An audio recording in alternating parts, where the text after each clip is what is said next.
नमस्कार, बहुत स्वागत है आपका हमारे इस खास कार्यक्रम में और आपके साथ मैं हूं देवाशीष कुमार। सहारा के ऊपर लगातार हम जिस तरह से एक मुहिम चला रहे हैं, जो लोग हमसे लगातार जुड़ते जा रहे हैं और खास करके हम उन तमाम लोगों की आवाज बनकर उभर रहे हैं जो सहारा के खिलाफ अपनी आवाज को बुलंद कर रहे हैं।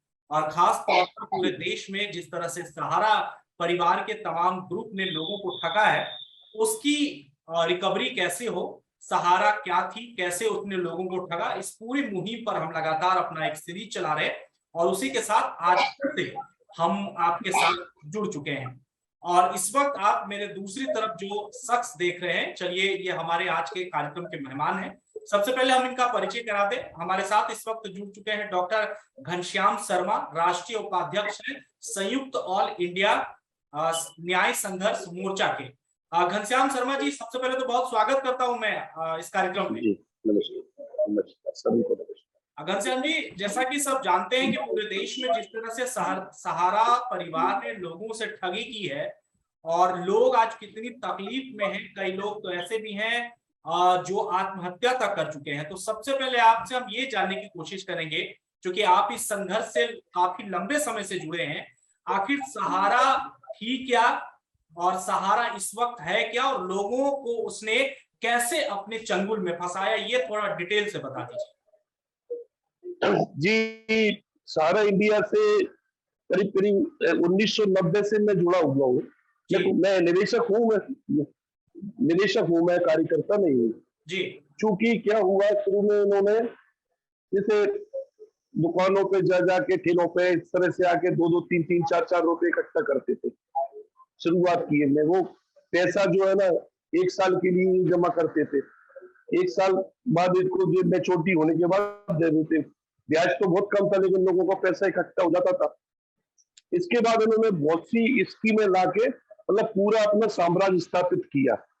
और उसमें इन्होंने क्या किया, जो पैसा जैसे पहले पैसा ले लिया, उस पैसे को तो उन्होंने रख लिया अपने पास, और जो मैच्योरिटी जैसे दूसरे लोगों का पैसा आया उस पैसे से मैच्योरिटी करते रहे। मतलब इसी तरह से टोपी पहनाने का काम इन लोगों ने किया और आज भी वही कर रहे थे ये लोग। अभी मैच्योरिटी तो बंद है और किसी का भुगतान भी नहीं है। करीब करीब 2014 से हमारे एमपी में कोई भुगतान नहीं हुआ। मेरा भी स्वयं का भुगतान है, वो भी नहीं हुआ। कई बार हमने आवेदन भी दिए, ऊपर भी बताया गया, लेकिन कोई भुगतान नहीं हुआ। और रही बात, अभी इनके पास इन लोगों के पास काफी पैसा है लेकिन जो देने की इनकी नीयत नहीं है। बस केवल क्या है, इनकी जो हाई कोर्ट में एनआई पर रोक लगाई हुई है, वो जो चाहते हैं कि एनआई की रोक खुल जाए तो फिर हम लूटने के काम चालू कर दें। लेकिन अब वो संभव नहीं है क्योंकि बहुत कर लिया इन लोगों ने।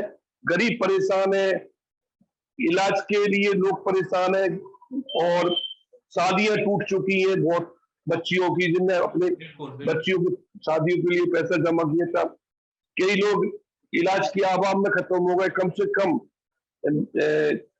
1000 के करीब कार्यकर्ता इनके आत्महत्या करके खत्म हो चुके। और निवेशक भी नजर में नहीं आए निवेशक, लेकिन पता चलता है कि वो इलाज के अभाव में खत्म हो गए।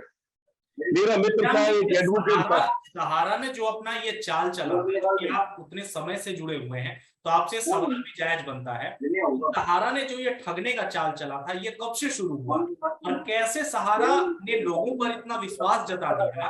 क्योंकि मैं हर कार्यक्रम में ये सवाल इसलिए जानना चाहता हूं कि तमाम लोग अलग अलग बात रखते हैं। सहारा ने कैसे इतना अपना चाल बुना, कैसे उसने लोगों को फंसाया, मतलब कैसे लोग इतने उससे अटैच हो गए कि अपना पैसा जो सबसे महत्वपूर्ण होता है वो उसको देने लगे? इन्होंने क्या किया सर, जैसे क्रिकेट एसोसिएशन में अपनी जर्सी उसको स्पॉन्सर कराना, राजनीतिक संरक्षण प्राप्त कर लेना, कहीं भी बड़े बड़े स्टार्स को लाके एडवर्टाइज कराना, जैसे अमिताभ बच्चन और धोनी वगैरह ऐसे क्रिकेटरों को लाके अपनी उसका प्रमोशन कराना किसी भी चीज का। इस तरह से इन्होंने लोगों को विश्वास हो गया। अब लोग तो मासूम होते हैं साहब, उनको विश्वास हो गया कि अरे इतनी बड़ी कंपनी है और इसमें अमिताभ बच्चन जैसे और बड़े बड़े नेता उसमें जो है ना इसके प्रमोटर है, इसका प्रचार कर रहे हैं, तो ये तो ये कंपनी तो मतलब पैसा खा ही नहीं सकती। इस तरह का विश्वास हो गया और लोग फंसते गए, जाल में पूरी तरह उलझते गए और आज ऐसे उलझे हैं कि निकल नहीं पा रहे हैं। बहुत बुरी स्थिति है पूरे देश में। तो क्या लगता है घनश्याम जी, कितने पैसे लोगों के फंसे हुए हैं इस वक्त भी? हालांकि सहारा से जब ये सवाल किया जाता है, एक बार आपको याद होगा तो उन्होंने कहा कि मेरी गर्दन ले जाओ, मेरे पास पैसे नहीं है। तो कितने लोगों के पैसे अभी भी फंसे हुए हैं? इसमें सर करीब करीब 13 करोड़ लोग, 13 करोड़ लोगों के पैसे फंसे हुए हैं। 13 करोड़ लोगों का पैसा है, जो करीब जमा धन है 1 लाख करोड़, 1.12 लाख करोड़ रुपया। और जो आज की देनदारी में बनता है नए ब्याज के, वो 3 लाख करोड़ के ऊपर है। क्योंकि इन्होंने 7-8 साल से किसी को 1 रुपया नहीं दिया। जी। और क्या लगता है घनश्याम जी कि इसमें राज्य जो भी सरकारें मौजूदा रही, उनका संरक्षण इसको बहुत ज्यादा प्राप्त था, इसी की वजह से इन पर कोई दबाव नहीं पड़ा? जी बहुत ज्यादा। हर सरकार का मतलब संरक्षण प्राप्त रहा है उनको, चाहे किसी भी राज्य की हो। ये जैसे ही जिस जगह की सरकार प्रदेश की बनती है तो ये तुरंत पहुंच जाते हैं मुख्यमंत्री से मिलने के लिए, और ये पार्टियों को चंदा भी देते हैं साहब। चुनाव के समय में चंदा भी देते हैं लोग, ये सुब्रत राय सहारा। और केंद्र की सरकार का भी संरक्षण है इनको।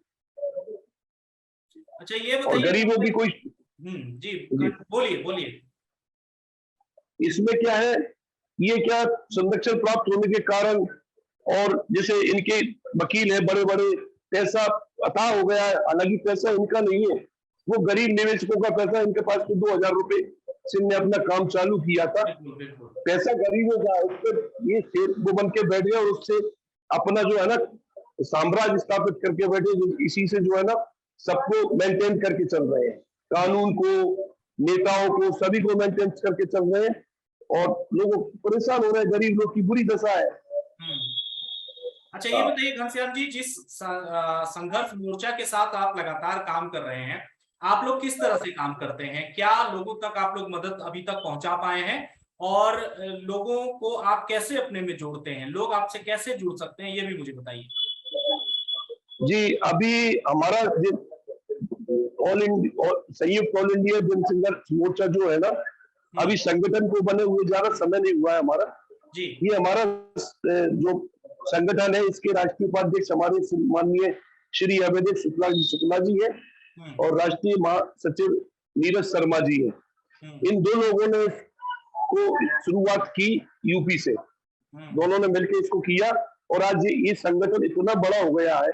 हमसे लोग इसी बात पे जुड़ते हैं कि हम लोगों की आवाज उठा रहे हैं।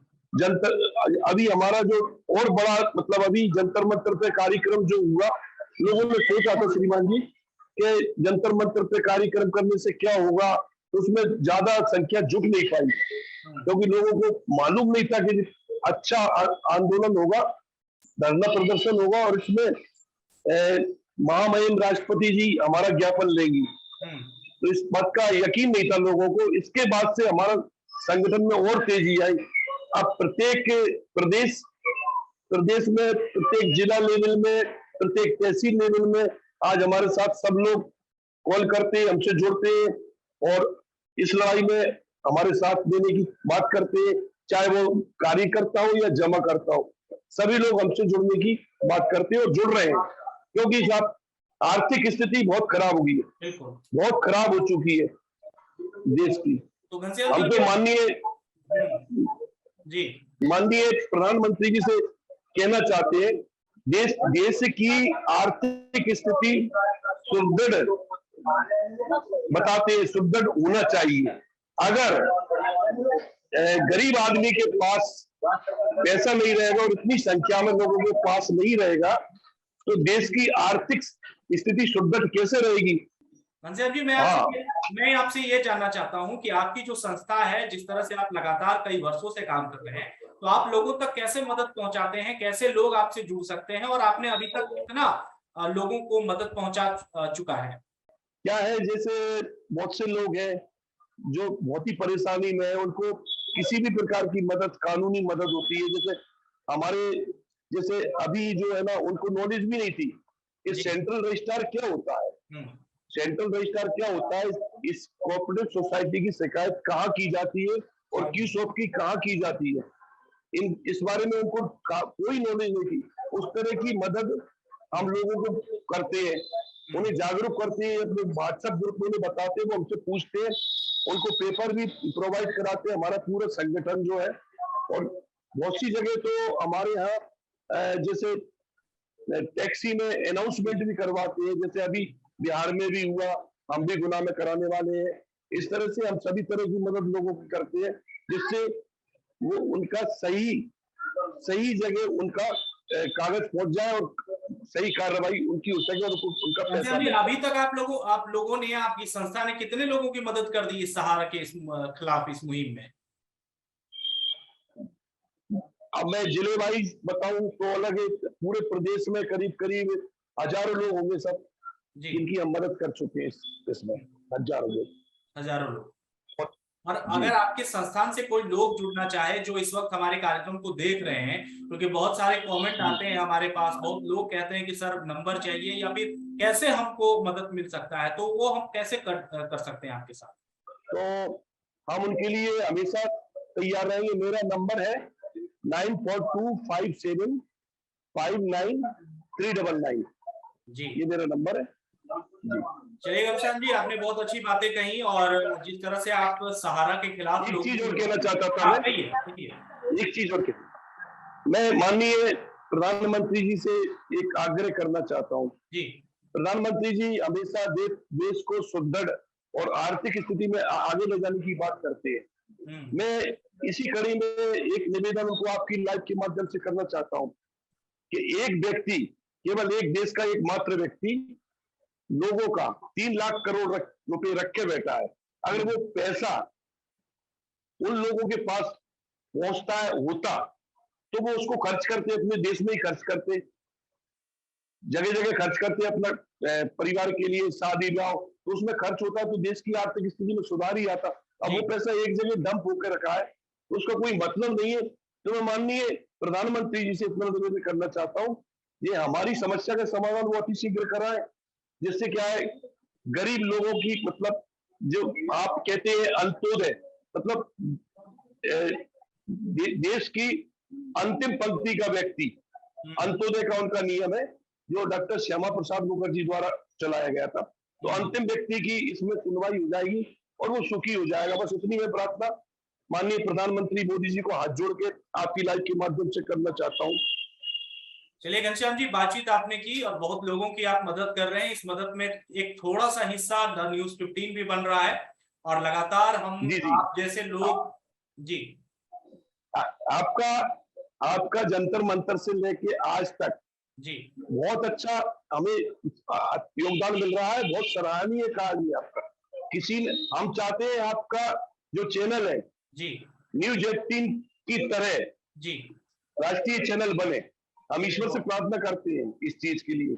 बहुत बहुत धन्यवाद, आपने अच्छी बातें कही, और आप भी जिस तरह से काम कर रहे हैं वो काबिले तारीफ है, और लोगों को, उन गरीब लोगों की आप मदद कर रहे हैं जो सहारा के चंगुल में फंस चुके हैं। हालांकि हम भी ये मुहिम तब तक नहीं छोड़ने की कोशिश करेंगे जब तक उन तमाम गरीबों लोगों तक हम मदद ना पहुंचा दें। हमारी पूरी टीम की भी हमेशा यही कोशिश है कि उन तमाम जो तबके जिन्होंने एक एक पैसा जोड़कर सहारा में कल अपने भविष्य को सुधारने के लिए पैसे लगाए थे, लेकिन किसी कारणवश और ठगी के कारण उनके पैसे डूब गए, तो हम इस एक मुहिम, एक छोटा सा जरिया आप लोगों के जरिए बने हैं, द न्यूज़ 15 का पूरा परिवार। तो कोशिश हम भी नहीं हार मानेंगे और हम भी लगातार इसी तरह से मुहिम चलाते रहेंगे। घनश्याम शर्मा जी, बातचीत के लिए बहुत बहुत शुक्रिया। आपका भी बहुत बहुत धन्यवाद। नमस्कार।